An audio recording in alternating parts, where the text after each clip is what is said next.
BBOR, Black Box Online Radio, coming to you from West Virginia at heart and from around the globe. And hello, Nedheads. Hello, Black Box Battalion. Today is Friday, another Cooper Friday.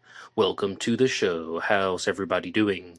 On Fridays, I talk to you guys about D.B. Cooper, the man responsible for the only unsolved skyjacking in U.S. aviation history.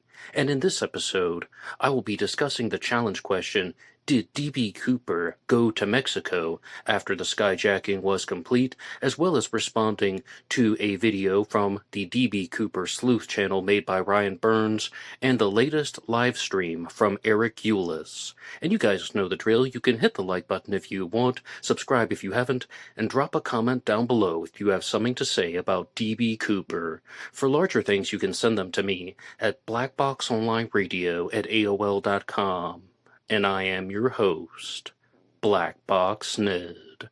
So I would actually like to begin with something from the D.B. Cooper Sleuth channel run by Ryan Burns. Everything he does over there is amazing. And he put out a video called the Top 5 Myths About the D.B. Cooper Case. And it wouldn't be fair to him to just list off everything from his channel, so I would invite people to watch the video. But I want to talk about some of the points that were shared in that video.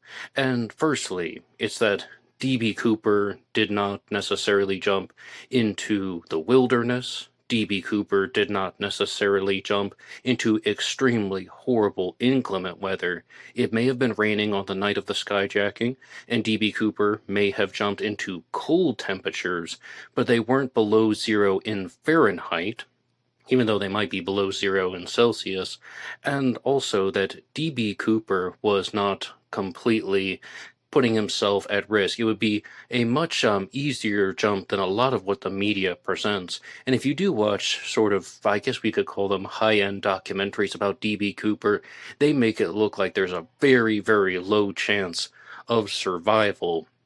But I think Staff Sergeant Mike Davis said it the best. If D.B. Cooper could have pulled the ripcord, then he most likely survived the jump. And these points are going to be very important and relevant to what we're going to discuss in this episode here.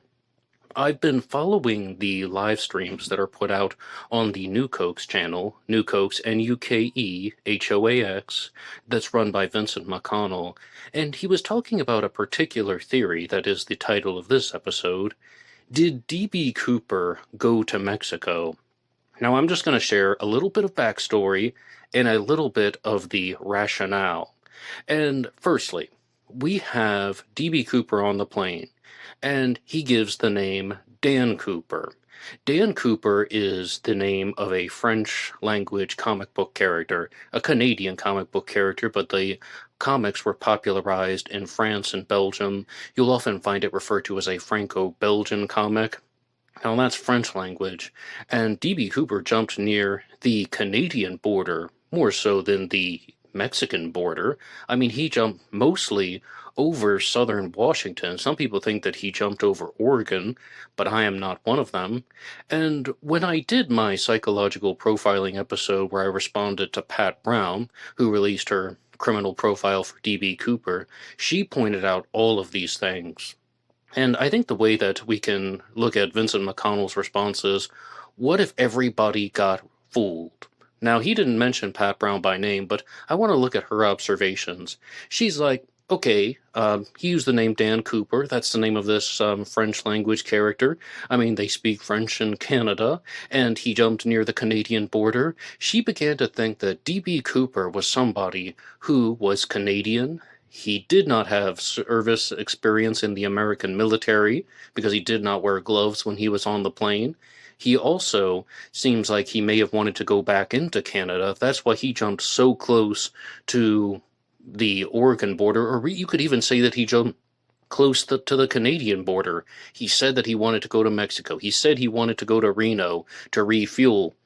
But then he ends up jumping over southern Washington state, and she also began to note that there's a large First Nation population in Canada, so D.B. Cooper could have been somebody who had mixed heritage, Caucasian and First Nation, what we call Native Americans, in the in the United States, and that this guy was just trying to set everything up so he can cross the Canadian border again and then just do whatever he chose with the money. That was what she thought about D.B. Cooper. And when I was watching the live streams on the New Cokes channel, it seemed like this possibility was put forward that what if everybody got duped? What if everything that I told you was just a bunch of red herrings? That everybody got fooled by this stuff? That D.B. Cooper is giving the name Dan Cooper because he knew it was Canadian, but he doesn't want to go to Canada. What if D.B. Cooper was saying stuff on the plane like, I would like negotiable American currency, because he's trying to act like somebody who's not an American? What if D.B. Cooper really did want to go to Mexico? And everything that he was doing and saying and was trying to make people think that he was going into Canada, even jumping over southern Washington, because people are going to think exactly what Pat Brown thought, that, hey, you know what? This guy is saying this Canadian stuff. Maybe he's trying to get across the border into Canada. And D.B. Cooper was smart, and I say this all the time. I really do believe that D.B. Cooper was smart, and he fooled everybody, and what he was saying about going to Mexico was the truth. And there were some additional details that were shared on the New Cokes channel, such as D.B. Cooper could have jumped out of the plane over southern Washington. He could have gone to a strategically placed vehicle and driven to the PCH, which I can only gather is the Pacific Coast Highway. Sorry, I'm from West Virginia, closer to the East Coast than the Pacific Coast. And he could have taken the PCH, Pacific Coast Highway, all the way down to Mexico. And I've looked at some estimations for this on Google Maps. It says it's about 17 hours. But the fastest route that was provided by Google Maps was actually using the I-5. And I looked up the construction dates of these roads, and the Pacific Coast Highway was completed in 1934. And the I-5 was completed in 1964. The D.B. Cooper skyjacking, of course, took place in 1971. So either way, you have interstates and you have a highway, a state highway that is going to bring you more or less to Mexico or in the direction of Mexico. And D.B. Cooper fooled everyone. He made people think that he was going one way when he actually went the other way. And I love the type of thinking. I love this type of thinking. I love the thought process. I love the explanations. And one of the other details that was provided in support of this was that if D.B. Cooper entered Latin America, then he could have exchanged the money, and there was a lower chance of that money ever getting back to the United States. I mean, that could be one of the explanations why it didn't appear in circulation, because, I mean, let's not kid ourselves. The relationships between America and Mexico were different than the relationships between Canada and Mexico. So it's not only Mexico, we have all of those countries in Central America down there as well. I have one major problem, though, with this theory, and I want you guys to share your responses to this in the comments section down below, and that is that if D.B. Cooper were trying to fool everybody by making people think that he's going to Canada, why did he let the word Mexico slip out on the plane? Why not choose a different destination? If he actually wanted to go to Mexico, why not? I know he wants to go to Mexico, but he's trying to make people think he's going north. Well, why not say something that is a little bit different? Why not say that he wants to, like, a passage to Salem, Oregon, or something like that, as opposed to saying that he wants to go to Mexico? Why let the cat out of the bag? Why let everything slip? And that's something that really bothers me, because I even did an episode about this on one of my live streams that I did in the spring of this year, when I was saying, I mean, people have brought this to my attention many times about how D.B. Cooper may have wanted to go to Mexico. And I'm like, well, you know, if he wanted to jump over Mexican airspace, why not jump over Mexican airspace? When we have the skyjacker Frederick Heinemann hijacking a plane from the ABE airport, Allentown, Bethlehem, Easton Airport. I'm trying my best to pay attention, Ryan Burns. And then he gets that plane from Allentown, Pennsylvania, and goes all the way to Honduras, And that's where he jumps. If you want to go to Latin America, then go to Latin America. They could have refueled in Reno, and then Cooper could have jumped over Mexico, if that really was the plan. And also, when you see that these types of theories are even shared in the newspapers and in the press, and I also heard on DB Cooper Sleuth once that the skyjack Paul Cini actually wanted to jump over Arizona and into the Grand Canyon. So there's also this possibility about wanting to go in a southbound direction. And I'm just thinking, well, if you actually did want to try and pull that off, well, then set it up and pull it off. Now, could there be complications like in the Cini skyjacking? Perhaps. But Cini was equipped for that, where Cooper perhaps was not. So which one do you agree with? Do you think that D.B. Cooper actually wanted to go to Mexico when he said he was going to Mexico? Did he just let it slip? I mean, I think that I've been very clear on these Cooper Friday segments about how I think that Cooper jumped when he wanted, where he wanted. I don't think he landed on the exact patch of Earth that he desired, but I think that he jumped where he wanted, relatively speaking. Now, I've been mostly against the Mexico theory in the past, but I like the way that Vincent phrased the stuff. And the honest answer is, I'm not sure if Cooper wanted to go to Canada, that he wanted to go to Mexico, or he wanted to stay in the U.S.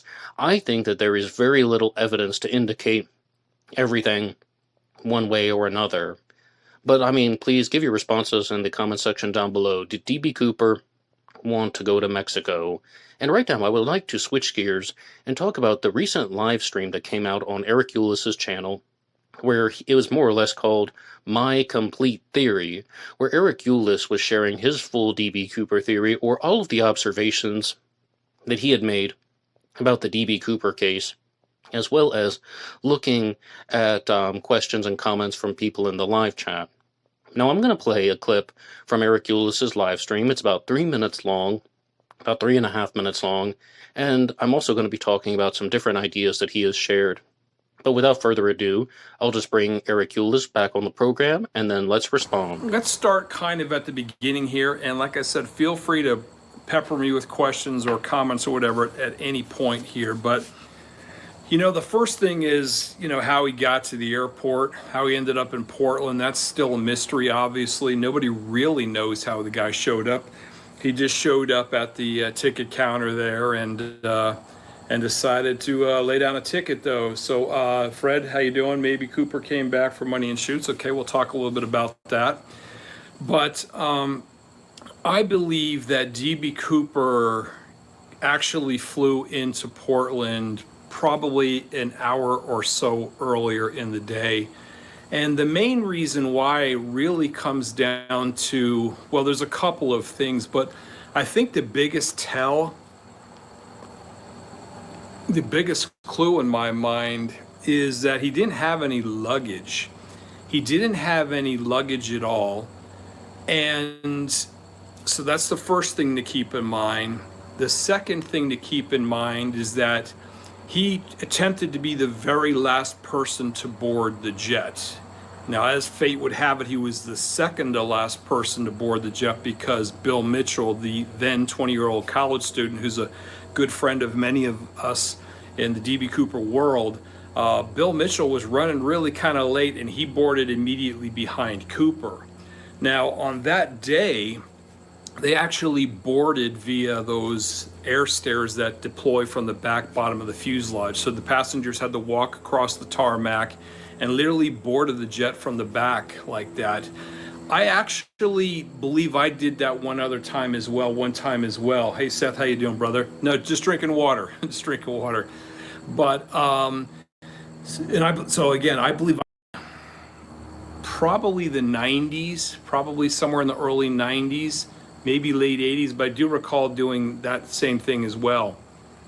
Now, I'm trying to keep this thing lit here. For those of you who are cigar smokers, you know what I'm talking about. So the thing is that when they boarded the jet, they boarded from the back. And so when they step on the plane, the first row of seats they see are the very back of the jet, which is row 18. And I've always said that D.B. Cooper needed to really grab a seat in the very back of the jet in order to realistically have a chance to safely skyjack the jet.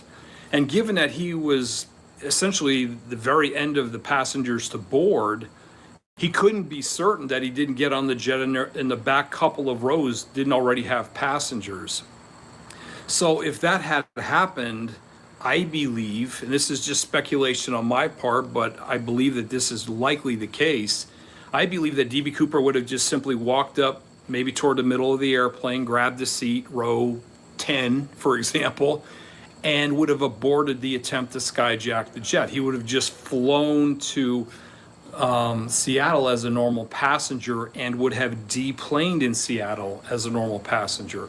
So if DB Cooper's deplaning in Seattle as a normal passenger because he had to abort and he didn't have any luggage with him, any change of clothes or anything, that tells me that he already had something set up in Seattle. In other words, it would have been very easy for him to just to walk off the jet.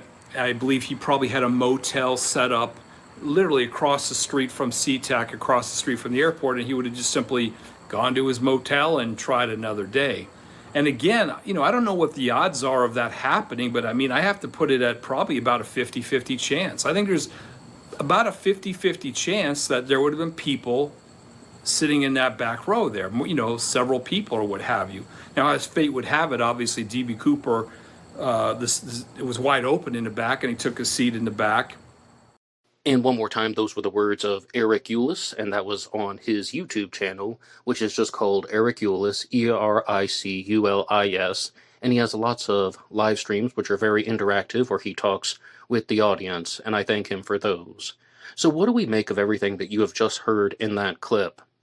Firstly, I think that it's an excellent idea about DB Cooper going to the airport by plane, that he got to the Portland airport by plane, because one of the things that we've talked about for a very long time is that people were questioned in the Portland area, taxi drivers, bus drivers, and none of them provided a description that was identical to DB Cooper.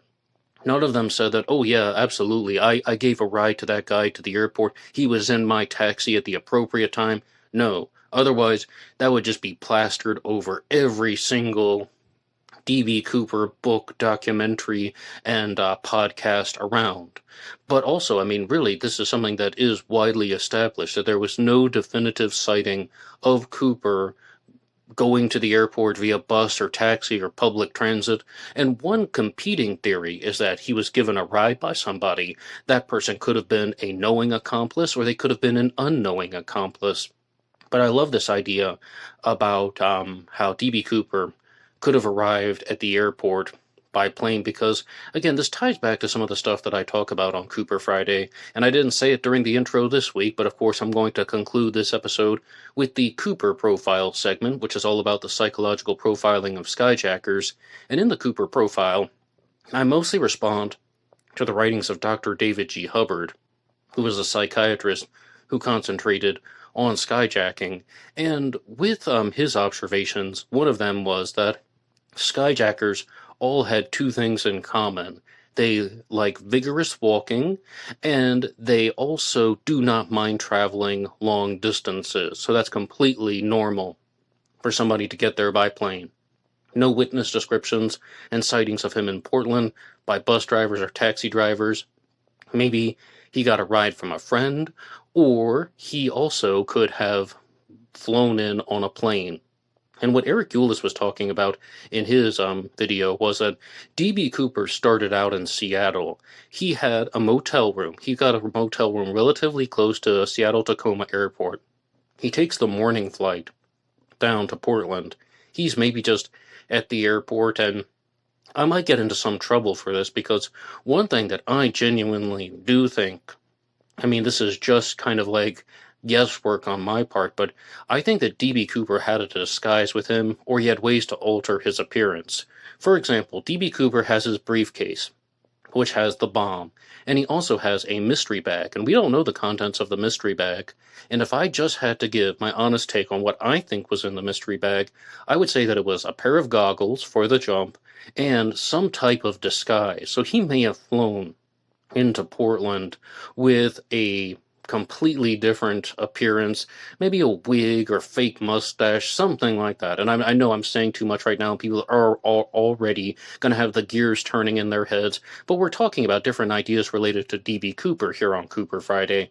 Okay, so D.B. Cooper gets to the Portland airport, but he really just wants to go back to Seattle. It's the whole concept of making a round trip. He has a motel room set up in Seattle, and he wants to jump in the outskirts of Seattle because of the proximity to that motel room. And then he's going to jump, and then he's going to just go back to the motel room and act like nothing happened, and then that would even just be his alibi. Well, I wasn't in Portland. I was in a motel room in Seattle. The clerk can vouch for my whereabouts and so on. And that's the entire story. So D.B. Cooper would have jumped as close as he could to Seattle, and then he would have just made his way back. Now, what I believe Eric Ulis has said in the past is he thought that the flight path was off, and it seems like he is no longer standing by that particular statement, because it seems like he is now saying that he thinks the drop zone is off. The reason for the flight path being off in the past was that when D.B. Cooper was on the plane, they didn't use autopilot. When they're flying to Reno, the pilots manually took control of the aircraft, so they could have flown over a different direction that would have been much closer to Tina Bar, where the money was found. D.B. Cooper would have jumped out, landed in the farmland that was southeast of Tina Bar, then gone back to Tina Bar, buried the money, and then made his way either to Portland or possibly going back to Seattle, but most likely he would have gone to Portland. And one of the things that Ryan Burns talked about in his top 5 myths of D.B. Cooper video is that the area where Cooper should have jumped is going to be relatively close to the Portland metropolitan area, hardly going to be rough wilderness. So Portland would be a viable choice for that particular night, and then finding a different method of transportation to get back to Seattle, and also to reclaim the money at a later date. And the money's been buried at the Sandbar, at Tina Bar, and then when Cooper came back to get the money, he left 3 bundles of bills behind, meaning that it wasn't strategically planted. It wasn't planted in a ceremonial way. It was planted there by mistake. Eric Ulis doesn't like the word planted. It was left behind by mistake. That's what he said in the past. Then it seems like he has kind of altered his particular theory. And in that live stream that I was just playing the clip from, he was talking about how he believed that D.B. Cooper may have done something different. He may have actually jumped much farther north of the drop zone, because once again, Eric Ulis is of the mindset that Cooper wants to get to Seattle. So he's not necessarily jumping in the outskirts of Seattle at that point. He's taking more time than necessary, or more time than he expected to get ready. He needed more time than he originally calculated. So then he jumps over Washington State, and the rest is history. Now, I think that completely throws off Eric Ulis's Tina Bar money find, that Cooper's going to jump north of the expected drop zones, maybe even north of La Center, Washington. Well, how on earth is the money then getting to Tina Bar? I mean, what really is the explanation and the rationale there? To all of the people who think that D.B. Cooper jumped by the Lewis River and got to a boat, you have explanations. If you think that D.B. Cooper jumped and got to a strategically placed vehicle, like we've said in the Mexico segment here, you have explanations. I'm really not sure the rationale on how D.B. Cooper would have gotten from north of the expected drop zone, we're talking almost in central Washington, to Tina Bar, puts the money there, and then goes to a city. I think that that's a little bit off point. But in terms of some other things that were shared in this video from Eric Ulis, you even heard it in the clip, and that is that D.B. Cooper would have wanted the entire back seat, the entire back row of the plane, like he wanted to have all the seats next to him free. And when he got on the plane, he probably made an account for that. And D.B. Cooper was not dumb. He was not somebody who was going to take a risk that would lead to his immediate capture. D.B. Cooper wanted to fool everybody, and he wanted to do this in a very methodical way. I completely agree with all of that. So D.B. Cooper would have been on the plane and then looked at the back row and thought that this is the only suitable place to sit where he can maintain a control and a view of everybody and everything that's going on. So, I mean, if he weren't able to get his exact seat where he wanted, would he have just aborted the mission? Well, Eric Ulis thought so, and that's what he shared in the clip that you just heard right there. And I'm going to turn it over to you. Like, do you agree with that? That is something that I've never truly processed before, and I really have to give that some thought. And, once again, if I hadn't just read a new chapter of the book The Skyjacker by Dr. David G. Hubbard, I would probably say that's ridiculous. But again, there's something that I found in the book The Skyjacker that is going to provide a little bit of clarity. But here are some things, though. If we're going to talk about clarity, the things that are just going to be music to my ears. Just as another unpopular opinion that I have, and that is that when D.B. Cooper jumped out of the plane, he took the briefcase bomb with him. He tied the briefcase bomb to his apparatus. Some way, somehow, he secured it. I don't think Cooper threw the briefcase bomb away. And I say this because I don't believe that whatever Cooper had in the briefcase was configured to explode. Even if he had real dynamite, I don't think it was configured in a way where if the wires would touch, they would actually explode.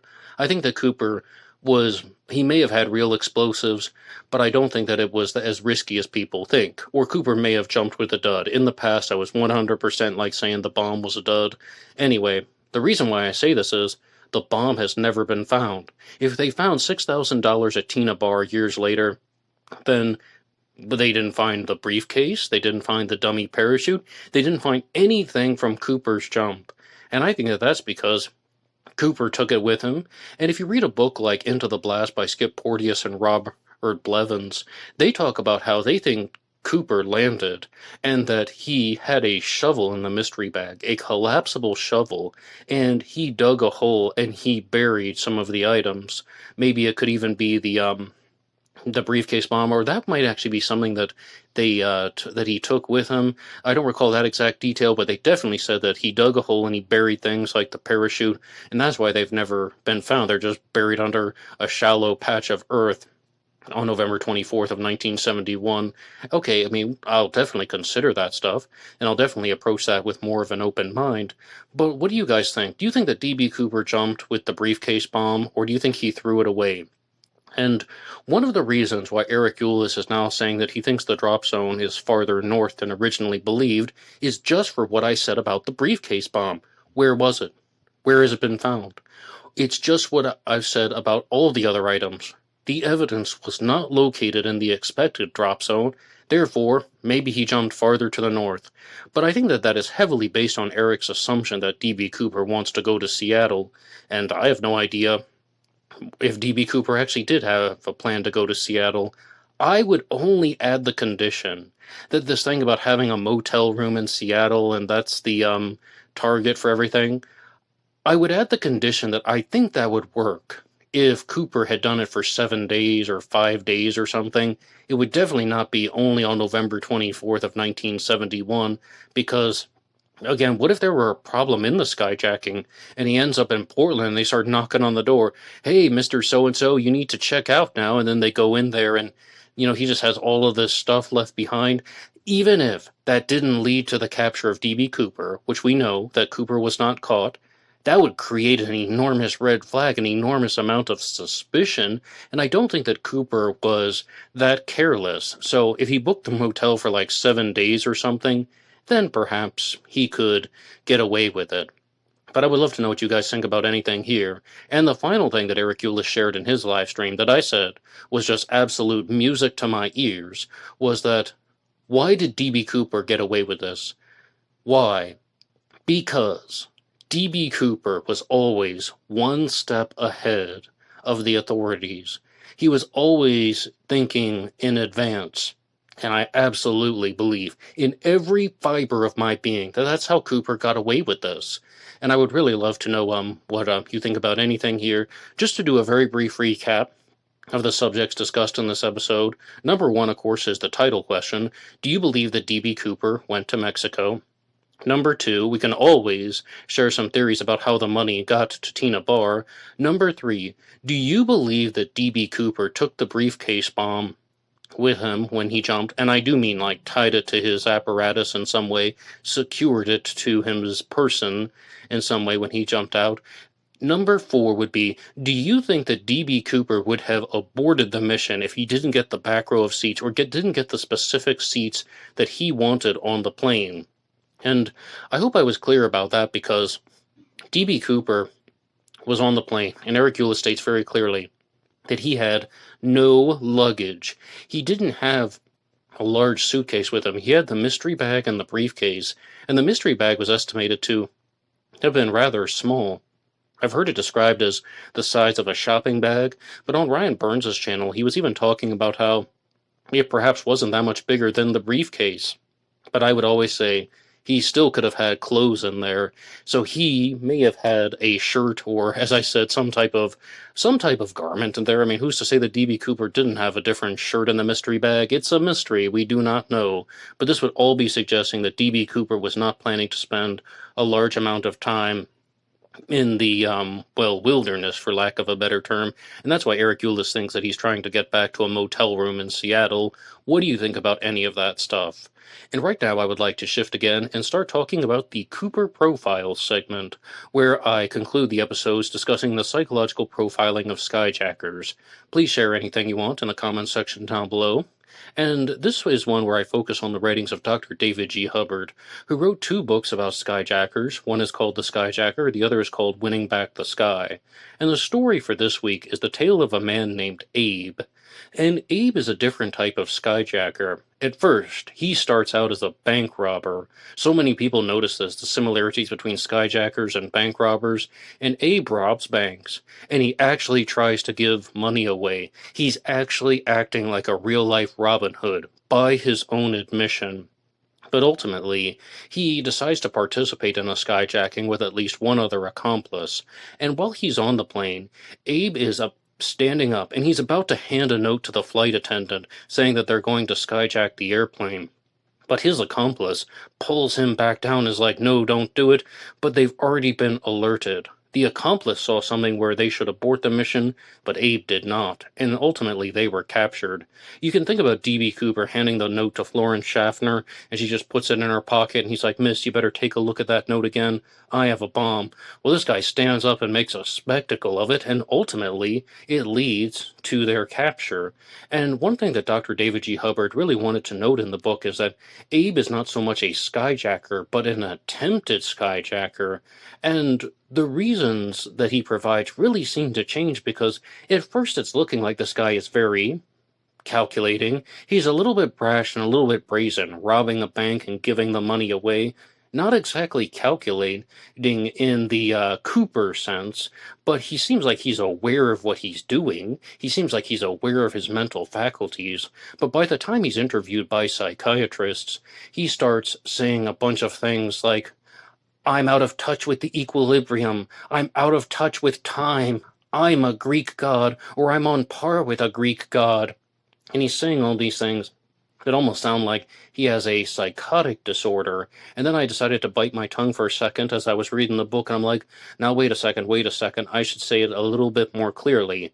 It seems like he is demonstrating delusional behavior, and maybe his mental state began to deteriorate somewhat, and that's why he's experiencing these behaviors.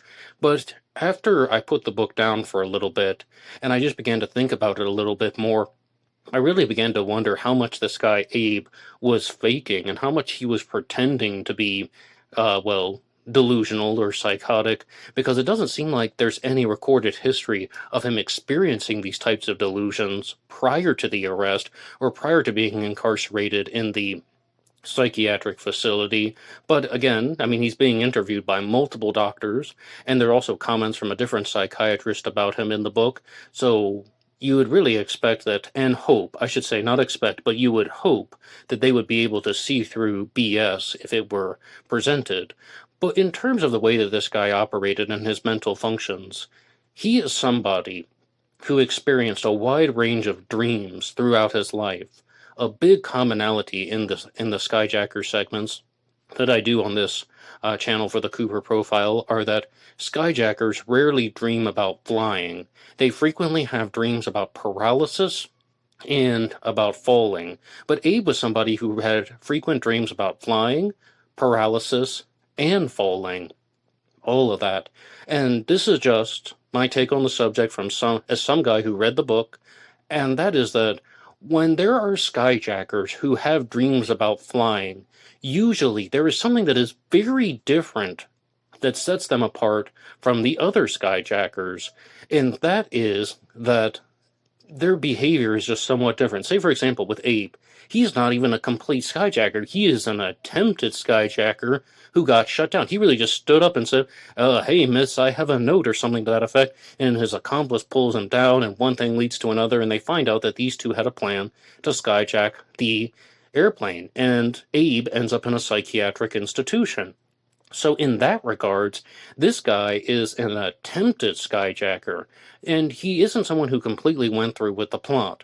But again, I mean, we're going to do a much bigger follow-up at the end of the year when I put all of this data together. But he seems like he is different than the other skyjackers who reported no dreams of flying. But this is the more important stuff, and this is the stuff that I think is very relevant to D.B. Cooper. Why do people commit skyjackings? Before, on a superficial level, I would say, well, they wanted to obtain money, and they knew a little bit about airplanes, and they thought that this was a way to do it. And also, security measures were not put in place. I think that would be the fairest way of putting the Richard McCoy skyjacking, that they just didn't have a proper way to prevent skyjackings. And that's what Richard McCoy openly thought, and that's what he stated. And he even wrote a paper about it for BYU, and he committed a skyjacking and almost got away with it. But now we can see that the majority of skyjackers that are discussed in the book by Dr. David G. Hubbard are ones that are experiencing some very strong type of emotional trauma. And it's to the point where this guy, Abe, is just saying, he viewed the airplane as an escape. He viewed the airplane as a way to just get away from everything. And I've heard this exact story in one other chapter in The Skyjacker, where somebody just said that they wanted to do this because it was a way of just getting away from their life. And another big commonality among the skyjackers and attempted skyjackers is there's usually a very intense form of trauma in their life. Something starts to fall apart.